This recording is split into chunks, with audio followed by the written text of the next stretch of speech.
pushed by the waves. Everybody getting rushed to their graves. Everybody got enough to be saved, but they don't make heroes no more. Raw, let's get into it. Not much there, really, but still some stuff to discuss. No news and notes, really.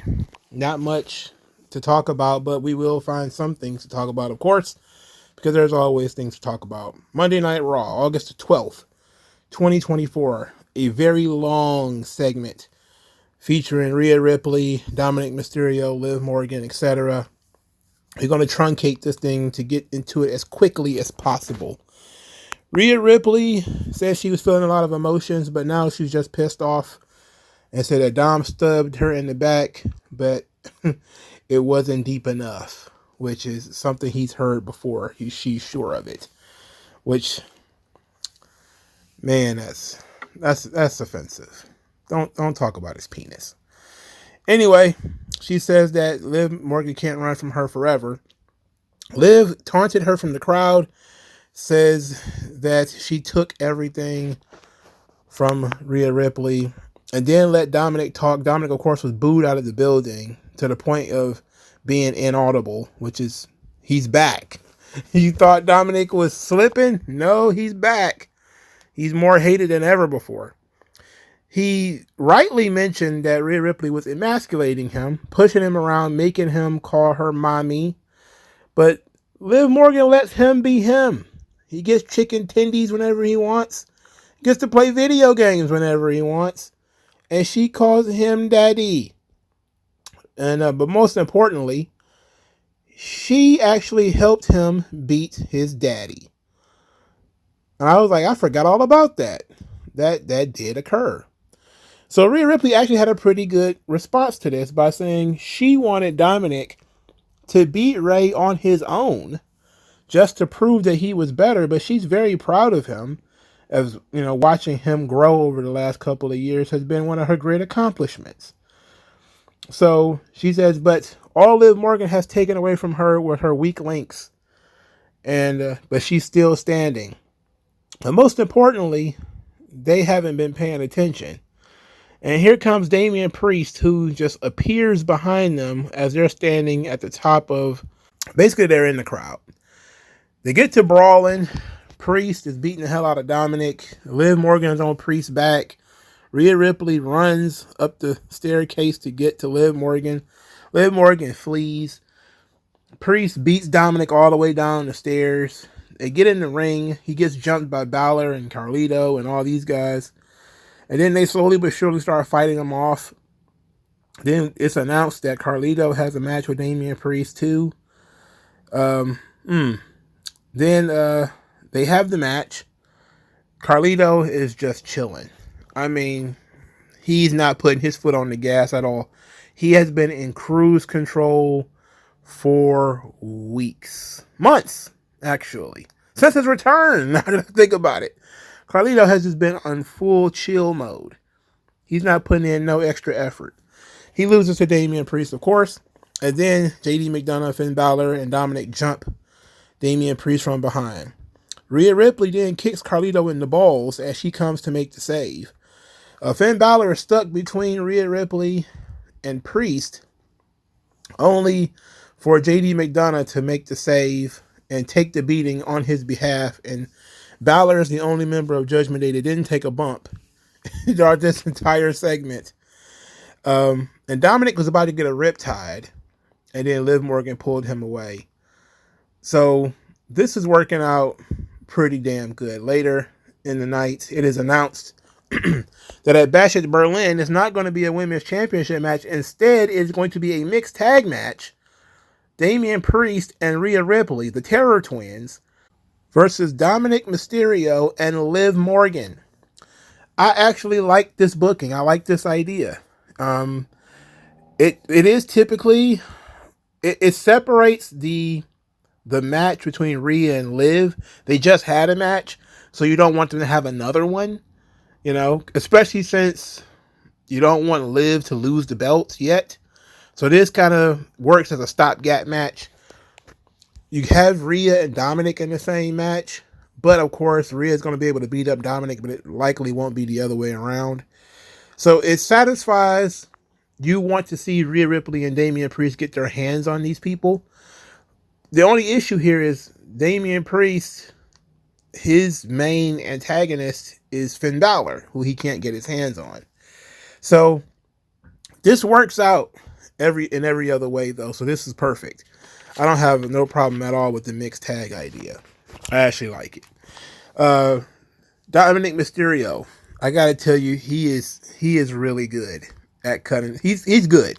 All right, it's just no doubt about it. The way he basically just says, "Hey, I'm tired of being emasculated." You kind of understand him. You kind of understand that he's been getting led around by Rhea Ripley for 2 years, and she takes credit for his success, which is another thing. Now, there's been a lot of talking online about how Rhea Ripley shouldn't be the babyface in this scenario because she's been abusive and manipulative, caused him to turn on his father and all this kind of stuff. So is she really the babyface? Well, here's the issue that I think a lot of people are missing when you ask that question. Yes, Rhea Ripley is the babyface. Why is that? Well, because even though Rhea Ripley has been a heel this entire time, Dominic Mysterio was the one that made a commitment to Rhea.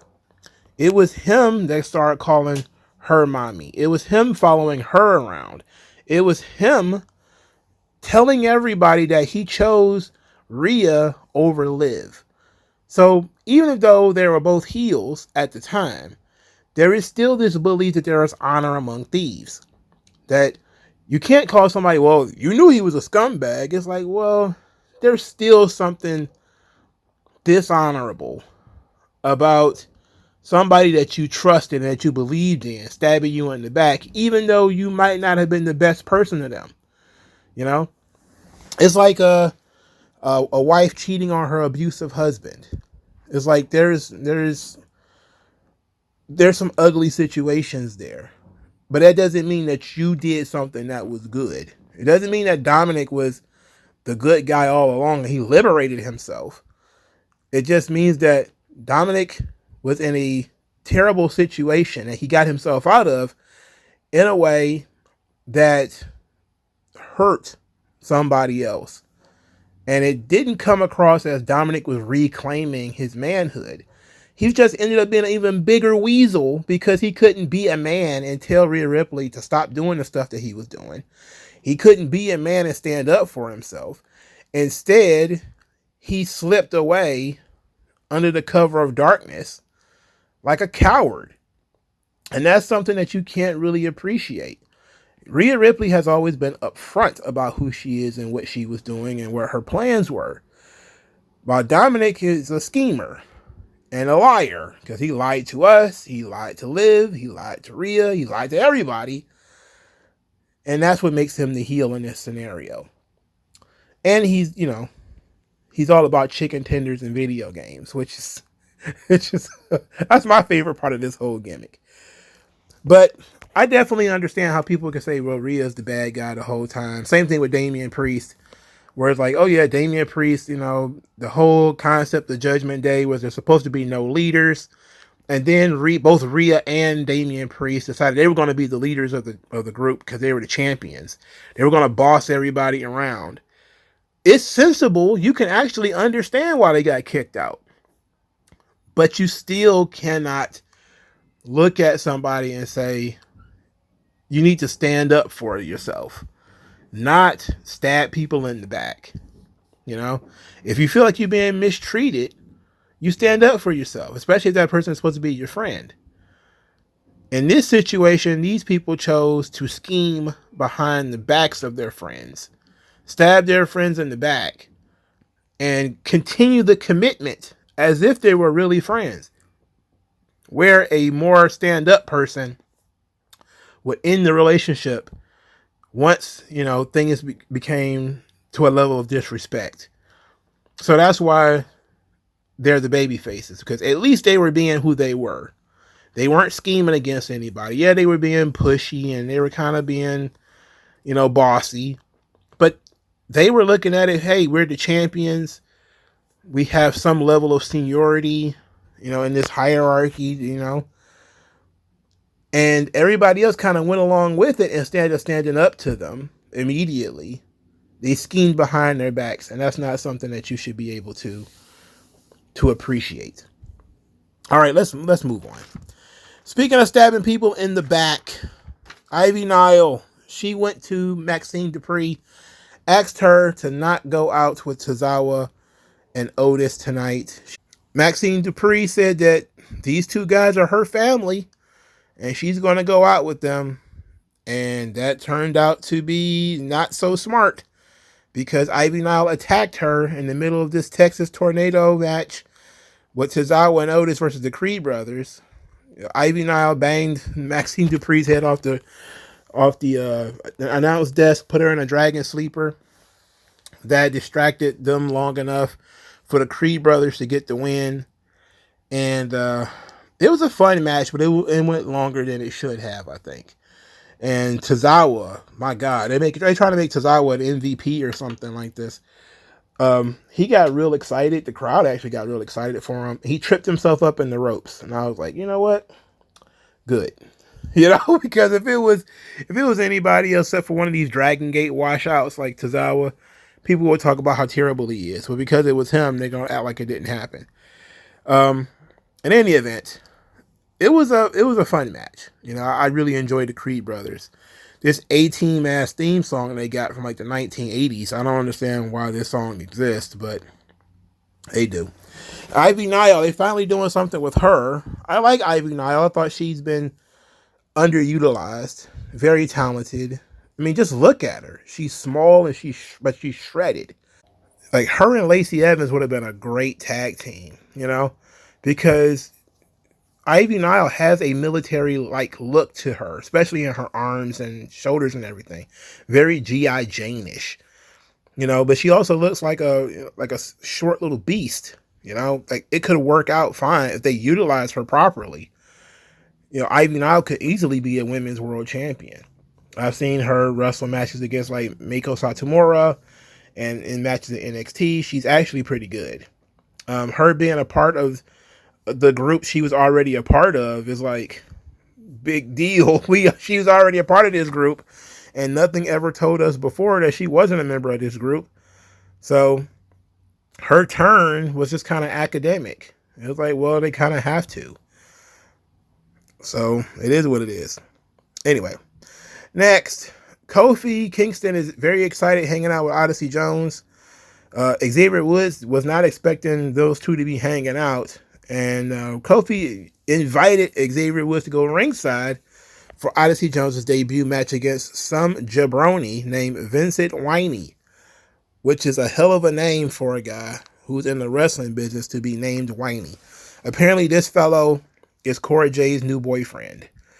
Oh well. Anyway, he got a little too much offense in as Odyssey Jones defeated him, which, I'm very impressed by Odyssey Jones. He left for a year or two, and seemingly lost no weight and is pretty much the same in the ring as the last time I saw him. A lot of people don't like Odyssey Jones. They say he's a transphobe. So I had to look up what that was about. Turns out that in 2022, I probably covered this at the time, but I don't remember it. There was some conversation about a man giving birth, and he thought it was ridiculous, and I also think it's ridiculous. But this was from like 2022, and a lot of people was upset with him about not taking a man giving birth seriously. It's like, these people you got to be brain dead to think that man can give birth. The only generation of people ever born that think men could give birth. We're literally living in that society right now. In any event, Odyssey Jones did a good job. The other guy probably got too much offense. I think he took Odyssey Jones down to his knee, which is like, no, he's a new giant kind of guy. You should basically just walk through this fella. So Karrion Kross comes out, cuts a promo, saying, is this the new day? And then it says, is Kofi Kingston trying to replace Big E? And then he corrected himself and says, no, Odyssey Jones is going to be the replacement for Xavier Woods. And that kind of got everybody going, ooh. I was like, oh, that's interesting. So Xavier Woods said that the whole driving a wedge thing ain't going to work. Said, figure out which two of you guys are going to fight the two of us next week. And then he gets cut off before he can finish that statement. And Kofi Kingston correctly mentions that it's just going to be some run-ins anyway. So let's just go ahead and make it a 6-man tag. And he said, your opponents would be the New Day and Odyssey Jones. See that nice little, even though Xavier Woods was selling it like Kofi was cutting him off and being bossy and all that, you see that Kofi actually was paying attention. He didn't say versus the New Day and then leave Odyssey Jones as a member of the New Day. He made sure to separate Odyssey Jones. It says so it's New Day and Odyssey Jones. So it's going to be so of course it's going to look like Xavier Woods. This whole thing is finally getting to him.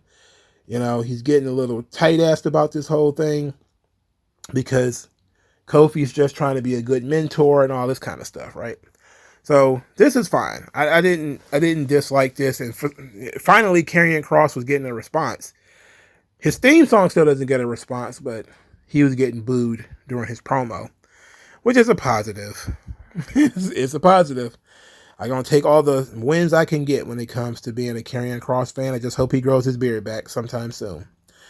All right, so Adam Pearce is backstage. He's arguing with Drew McIntyre. Drew McIntyre is looking forward to the future. He doesn't care about CM Punk anymore. But questions why Randy Orton is getting a championship match. Doesn't think that should be right. Nobody agrees with him on this because Randy Orton goes to the ring, talks about being world champion 20 years ago today, and at Bash at Berlin, history will repeat itself.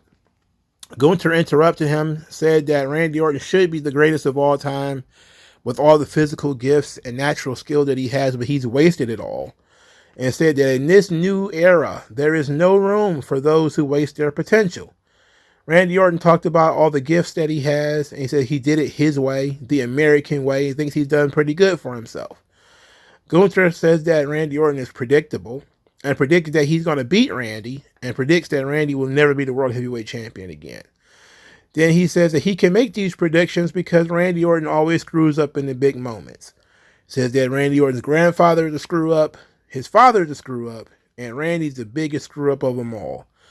So you would think Randy would just tear into this guy at this point, but he didn't. As a matter of fact, he was still standing there staring at Gunther when Drew McIntyre showed up. Drew McIntyre got attacked by CM Punk from behind. Now, Adam Pearce said that CM Punk wasn't there because of car troubles or flight issues or something to that effect. So Drew McIntyre didn't show up. Showed up and was trying to get back in the championship picture. Punk whipped him with a strap, just beat the shit out of Drew McIntyre until Drew McIntyre fled. Later, CM Punk cut a promo saying that he told a little white lie to Adam Pearce that he wasn't going to be there to the show because he knew if he wasn't going to show up, then Drew McIntyre would. And so he lied to get Drew McIntyre in the building. Then he says that Drew can't run away from him forever. Said that Drew still has that bracelet and said he doesn't even really want the bracelet. He just wants Drew McIntyre to not have his wife's name, his family's name on him or anywhere in his mouth or anything like that. I was like, That's when Punk is trying to answer to the Wrestling Observer newsletter crowd, which is the wrong thing to do. And in any event, he said he might have figured out a way of preventing Drew McIntyre from running away. And that is, he has a strap in his hand. So they're going to set up a strap match between McIntyre and Punk. I'm okay with that. I think that's good. I like that idea.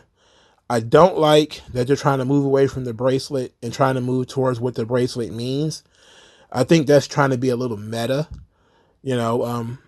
People have already invested time into the bracelet. Don't say you don't care about it now.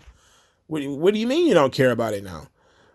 Like that's, I kind of guessed he would do this because I mentioned it in my SummerSlam review, or was it some other review? I guess I talked too much. In any event, I talked about inconsistent characterization, about setting the standard that he cares about this thing and then ultimately saying he doesn't care about the thing. We know, and we already knew, that the bracelet itself is not what he's after. He is the sentimental value of the bracelet. We already knew that. It was only a small subsection of the audience that was trying to pretend that all you care about is this little friendship bracelet. It was never about the bracelet. And now Punk is saying explicitly, you can keep the bracelet. Just take my wife's name off of it. Just take my, Larry's name off of it. You don't deserve to have their names on it. And, okay, but you've already invested a lot of time and energy into this thing. You can't just turn on it now. So I didn't like that. But I mean, what can you do? You're just in a weird situation here. But Punk, McIntyre, strap match, I like it. Just be consistent on the bracelet. You want the bracelet because it has your wife's name on it. It was made by a fan who was a young fan too. I think it was like a kid or something. Come on, man. Don't just throw the bracelet in the garbage now and say, oh, we don't care about this now, because people have already invested a lot of time and energy into it. Now, while all of that stuff was going on, Randy Orton gave Gunther an RKO for talking that shit. Now, a lot of people, and I was kind of intrigued by some people who are questioning Gunther's bona fides as a world champion, and was questioning whether Gunther is a legitimate top guy or not. Now, what I mean by this is there have been some questions about Gunther's drawing ability. Is he a draw? Does he sell merchandise? Like, what is it that makes him a top guy? And I really put some thought into it because as I watched a lot of people caped for Gunther because they really like his matches. Other people were shitting on him because he reminds them of like Ludwig Borga and Vladimir Kozlov and all these, just generic Russians and Germans and Swedish guys. Anybody who's big and got a strong jaw. They're like, oh, he's just a ripoff of so-and-so, Oleg Prugdius or whatever. It's like, okay, whatever. And I sit back and I really paid attention. And I said, well, Gunther, to me, he's not the guy that's going to sell any merchandise. So we can just kind of throw that out. There's no Imperium merchandise, and he doesn't really need to sell merchandise. Second, this is his first run as his meteoric rise has been and I have to admit, it's been in spite of the crowd kind of being apathetic about him. Like, if Gunther's not there, they're not disappointed that he's not there. Like, they don't rabidly hate Gunther. They do a good job of booking Gunther against people that people care about. And then he beats them, and that's how they care about Gunther, because they care that he's a really good wrestler and he's beaten all of our favorite guys. They don't care about him so much as they're disappointed if he's not there. They don't care about him to the degree that they will chant for him. There is a dislike of Gunther, and then there is apathy about Gunther. Like, his music plays, there's no loud reaction that's attached to it. There's no chant that's attached to it. He just comes out. But he does a good job on his promos. Like, in this promo, he started talking about his grandfather and his father. That was good. A couple of weeks ago, when he started talking about Damian Priest and he was being elitist, that was good. When he's in his wheelhouse as a character, he can get that character over. The problem is Triple H doesn't play into it enough. I think he really missed something with the Damian Priest gimmick. Like, the whole calling Damian Priest street trash. That was something that if you could have stretched that out a little bit longer, you probably could have gotten Gunther over as this super elitist Ivan Drago style heel who just seems to be perfectly suited for pro wrestling and a machine that is heartless and cruel and all that kind of stuff. now he cut up Randy Orton pretty good too, you know, saying that Randy Orton wasted all of his potential. There's no room for somebody like him in his WWE. I like that, and there's some truth to what he's saying, because what WWE wanted Randy Orton to be is not what Randy Orton ended up becoming. That's what John Cena ended up becoming. That's why they gave the belt to Randy first. They thought Randy had all the potential in the world to be the top babyface in the business. Turns out he wanted to do drugs and shit in people's bags and bully divas. You know, it was a head case, you know. So, and there is a degree to Randy wasting opportunities.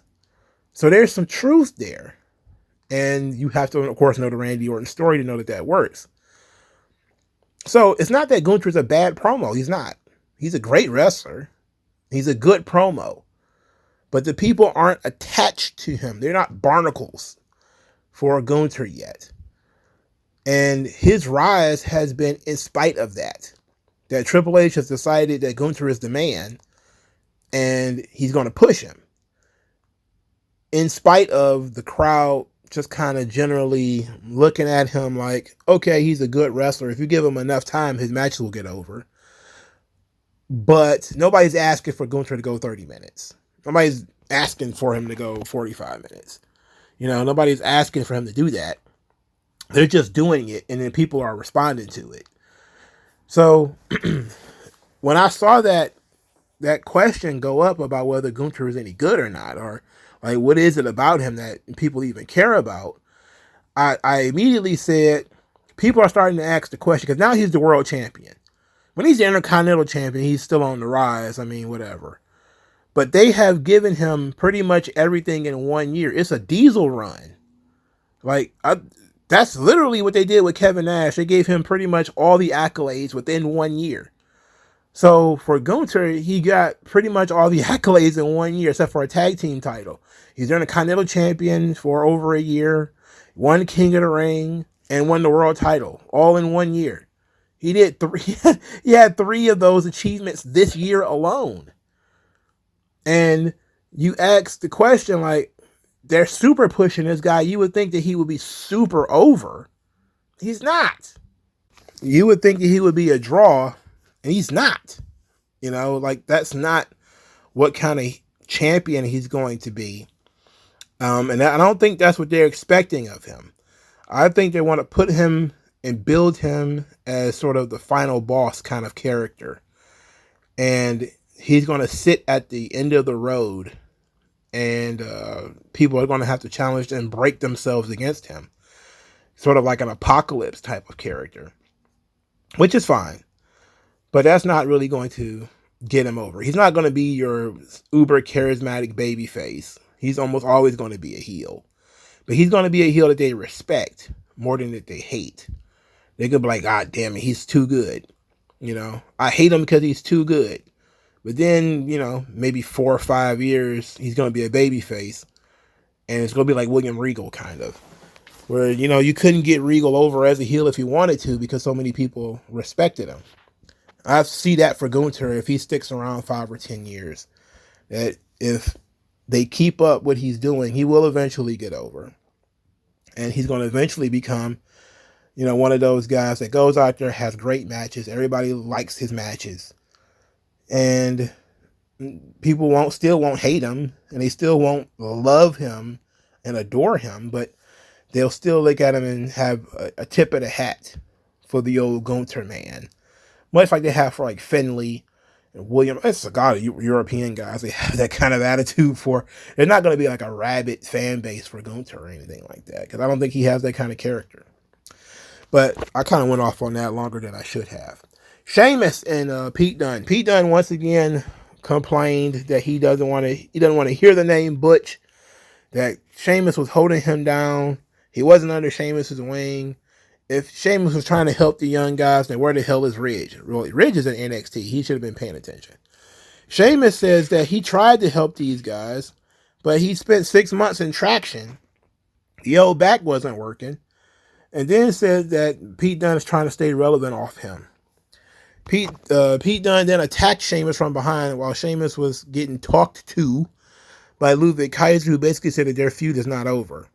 Then Pete Dunne attacked him with a shillelagh and smashed his hand. So they're still doing this. And they're trying to get the crowd to chant Butch at Pete Dunne with him saying, I never want to hear that name again. As long as I live, I never want to hear that name again. You know, I'm never Butch. I'm the bruiserweight. So, whatever. But I guess so. I guess it's the situation we find ourselves in. All right. The Miz was disappointed backstage because he didn't get to wrestle at SummerSlam. And R-Truth says, I got you a match with Braun Breaker for the Intercontinental title. And Miz was like, wait, what? Isn't he wrestling Sami Zayn? And then R-Truth was like, And then he points to the screen, and it's not Braun Breaker, it's Bronson Reed. And of course he was like, oh, is that the guy that killed Seth Rollins? My bad, dog. And that was like the first time I legitimately laughed at R-Truth in a long time. Randy Orton came up there, pumped the Miz head up by being a former WWE champion, you know, main event of WrestleMania. You can handle this. He goes out there, he gets killed, of course. Bronson Reed was upset that Seth Rollins wasn't there and says that he wants Adam Pearce to give him an opportunity, and if he doesn't, he's going to find a new victim. And this is how we end up with this match. The Miz versus Bronson Reed. Now, Bronson Reed won the match. The Miz got some offense in, but Bronson Reed, you know, they played big guy with him, where sometimes he was no-selling kicks and things like that. Anyway, he wins with the Death Valley Driver into the Tsunami. And then he's going to do the Tsunami again, and R-Truth moves Miz out of the way. He just jumps in front of him, pretty much, and takes the Tsunami. He then took 3 more Tsunamis. The crowd is chanting one more time. Adam Pearce is out there pitching a bitch. He's yelling at Bronson Reed about threatening to suspend him. The referees then eventually move R-Truth from that corner so he won't get a Tsunami. This just means that Bronson Reed goes to the other side and hits the Tsunami on R-Truth. And he actually got people chanting one more time on R-Truth. This is a disaster. Bronson Reed, he killed R-Truth. This is a disaster. Michael Cole is on commentary saying that R-Truth is a national treasure, which I 100% agree with. And Bronson Reed, big old fat potato-shaped ass, is falling on him from high places, crushing R-Truth. R-Truth is 53, 2, something. Why is he taking so many splashes? It's absurd. It's absurd. But I think they did it. It worked. They did it last week with Seth Rollins. It worked. They did it this week with R-Truth. It worked. It's working. The Tsunami is going to get over. You know, and it's the old Paul Heyman trick. You teach people that Mark Henry can crush somebody's head with a headlock for 10 weeks in a row. Eventually people are going to anticipate it and they're going to believe in it. It's got 2 weeks of Tsunami splashes. It's going to be the most dangerous finisher in the company in a couple of weeks. I don't know where you go with this because he clearly ain't going to be world champion and he clearly ain't going to be the Intercontinental champion. So where you going with this? You know, clearly just building him up so somebody can beat him, right? Right. But they're going to put a lot of the effort in. It's actually working. I got to give them credit for doing something that's working. I just don't know where you're going with Bronson Reed. You're going to build him up to what end? To feed him to who? Hopefully not Seth Rollins, because Seth Rollins doesn't need that. You know, Braun Breaker could probably use that win, but Braun Breaker's also a heel. So it's an interesting time that we got going on here. They had a number 1 contenders women's tag team match with Damage Control, that being Io Sky and Kairi Sane, because Dakota Kai is injured again. Dakota Kai is out for 8 to 10 weeks with a torn meniscus. This girl has the worst legs of all time. She was born with defective legs. Her legs are greatly inferior to the legs of Nikita Lyons, who also has pretty bad legs. Dakota Kai has terrible legs. All right, she's got legs like tree branches. There's just no way. How could her legs not support her weight? And she's like 92 pounds. How is it that she's tearing her knees up and meniscus and hamstring? She's just tearing everything up. Look, what is going on? Just get rid of this girl. All right, I know that a lot of people are like, oh, we like Dakota Kai. We really do. No, just get rid of her. She's injury prone. She's been injured every single year that she's been under contract. And she's been under contract since like 2017 or something. It's been like 7 or 8 years. She's been injured with a leg injury. Not just, random, black eye or random jaw injury. It's been a leg injury every single year. She just got back to wrestling this year. She was out almost all last year. And she just got back to wrestling this year. She's probably wrestled a handful of matches. And now she's hurt again. This girl is frail. All right? She's fragile. She needs to just be fully transitioned into being a manager or be replaced by somebody else or whatever. The Dakota Kai experiment, I'm sorry, son, it's not worth it. It's not worth the drama. She's not that good. 7 years, 8 years full of injuries. She's not that good. It's time for her to go. I know that some people are, why you're so heartless. I don't like this girl anyway. The fact that she's injury prone only makes it worse. She's taking up a roster spot. Let's get somebody else that's healthy in this joint. Somebody who's not falling apart. Somebody who's not made of straw. Let's get them in here. She's shaped like Jack Skellington and she can't stand up. So she's out. Whatever. And their opponents, by God, the Pure Fusion Collective. They sound like they sell lo-fi beats. This sounds like a neo-soul group, like the Soulquarians or something like this. Who came up with this shitty name? The Pure Fusion Collective. It sounds like there should be like some jazz involved with this or something. Who came up with this crappy name? That name sucks. Whoever is coming up with the names in WWE now, you need a new job. The Pride, American Made, Pure Fusion Collection. What is this? What is this crap? These are crap names. You could tell that nobody with their right mind is in that creative room coming up with ideas for names. That name sucks. That name blows. Chunks. Through a wall. It's that bad. It's a terrible name. And everybody's online making fun of it. So you know it's not just me being a hater of Zoe Stark, which I am. If Zoe Stark has no fans, then I am one. And this is absurd that they would name themselves Pure Fusion Collective. I don't even know what that means. What is the pure part? Pure of what? Fusion. Fused what? Well, at least they're a collective. The Cunt Collective. The League of Extraordinary Lesbians.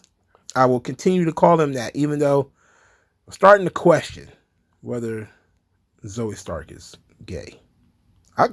I think I found out that Dakota Kai wasn't gay. And that kind of shocked me. But maybe Zoe Stark isn't gay, but I think she is. So we're going to go with she's kayfabe gay anyway. She's anti-booty. I never met a heterosexual woman that was anti-booty. In any event, this match was pointless because Isla Dawn and Alba Fire jumped into the match and it got thrown out. Which makes a triple threat match for the tag team championships, I think, next week. It was a whole bowl of meh. It wasn't anything I cared too much about. And because I was stunned that they would run with the name Pure Fusion Collective, and they made Samantha Irvin actually yell that, Pure Fusion Collective! And everybody's sitting looking at each other like, who came up with that dumbass name? Triple H. Brother, have a seat. You gotta talk about this stupid name. And whose asshole did you pull it out of? Because there's just no reason for you to name 3 women the Pure Fusion Collective. They sound like they wear straw hats and play drums outside. There's just no reason for these people to be named Pure Fusion Collection. Somebody's probably wearing Crocs. And they wearing beach shirts, you know, those short sleeve shirts with the buttons on it. You know, this is awful, bro. This is the shits. Not only that, but how many of these women's tag team matches are we going to watch that end in disqualification? It seems like 100 of these things happen per week, and they all end in disqualification. Nobody ever beats anybody. I understand that they're trying to make this division seem like it's full and all this kind of stuff, but to me, whenever they trying to take champions they don't care about, and then all of a sudden they're trying to make them matter, they're about to lose. And that seems to be what's about to happen here with Alba Fire and Isla Dawn. Is now they have a SmackDown feud, they have a Raw feud, and I think they even got a feud on NXT, and everybody's like, oh, this is very impressive. I'm so impressed. That just means they're about to lose the belts. Who are they going to lose them to? Don't know. Do I care? No. Because they should have did more with them beforehand. But Pure Fusion Collective, my God, what what brain rot. Very stupid, very bad. Next, Jey Uso is backstage with Sami Zayn. They're talking about tag team titles again. I wish Jey would stop talking about those goddamn tag team belts. But he's giving Sami Zayn a pep talk, tell him to go win the Intercontinental title. And it was 2 out of 3 falls. Main event, Braun Breaker versus Sami Zayn. Braun Breaker wins the match with a counter spear from the top rope. He wins the match 2 falls to 1. He actually lost the first fall via haluva kick, like a straight up jabroni. They refused to book Braun Breaker strong. They refused to do roll-ups, you know, crucifix pins, something where he could be shocked and surprised that he got rolled up. You take Braun Breaker and you knock him out. That's what you do. You're just going to knock him out with a running kick. Come on, man. Protect this fucking guy, man. I mean, look, I know he was winning the match anyway, but how much cooler would it have been if he maybe would have won the first fall and then Sami Zayn was forced to fight from underneath, and maybe, you know, Sami countered one of the spears into a small package and got a quick 3 count, you know, and then you could have had the shocked, surprised Braun Breaker, like, holy shit, I had him beat and he rolled me up. And then you could just work that from that point on, various, you know, sunset flips and schoolboy roll-ups or whatever, where, you know, he's trying to use his experience and technique to surprise Braun and get a quick pin on him. That would have been a better way to do it. And, Sami Zayn's going to run across the ring and kick you in the face like a chump, and you're going to get pinned. And look, I know I'm complaining that Braun Breaker won this match, and he didn't win more decisively. But you're trying to build this guy here. At least that's what I thought. So Braun Breaker won the match. Can't complain about that. So match itself was pretty good. Some pretty good spots. Braun Breaker countered that moonsault from the barricade that Sami Zayn likes to do, and turned it into him being lawn darted into the barricade on the other side. It was pretty nutty. A nutty spot, and got everybody very excited. Got the juices pumping. So it was fine. Now, it's kind of some tidbits after Raw. Mark Henry was there with his son, Jacob. Apparently, Jacob is signed to WWE, or will be signed to WWE. I don't know. Looked like a big kid, but he still looks like a kid. He has no facial hair. I don't know how old he is. I think he's like 19 or 18 or something like that. Still very young. He might be a little bit older than that. That's what I think of a kid, but he looks like a big kid. So who knows what's going to happen there. Speaking of big kids, Oba Femi was there. He wrestled Dante Chen on Main Event and beat him. Spoilers for those of you who watch Main Event. Anyway, they're doing an open challenge tomorrow night on NXT, or tonight when you hear this. And the question is going to be who his opponent will be. And they actually teased that his opponent would be Otis. And it's an interesting matchup visually, I think. If you want to see how Obafemi wrestles somebody who has, that is shaped like a bomber man, then I guess Otis is the one, But I don't know. I mean, I guess Otis works, but it's somebody he can beat that won't, it won't destroy their reputation at all. So it's fine. So maybe Obafemi will wrestle Otis. Maybe that was a red herring and it's somebody else. I would hope so. Because not that I dislike Otis. I actually do like Otis. But it just seems ridiculous that you would put Otis in that match. Also, Chad Gable, he wasn't present on this show because for some reason he's in Paris. What's he doing in Paris? I don't think it was ever explained. Was he there for the Olympics? Why would he be there for the Olympics? He's not an Olympic guy.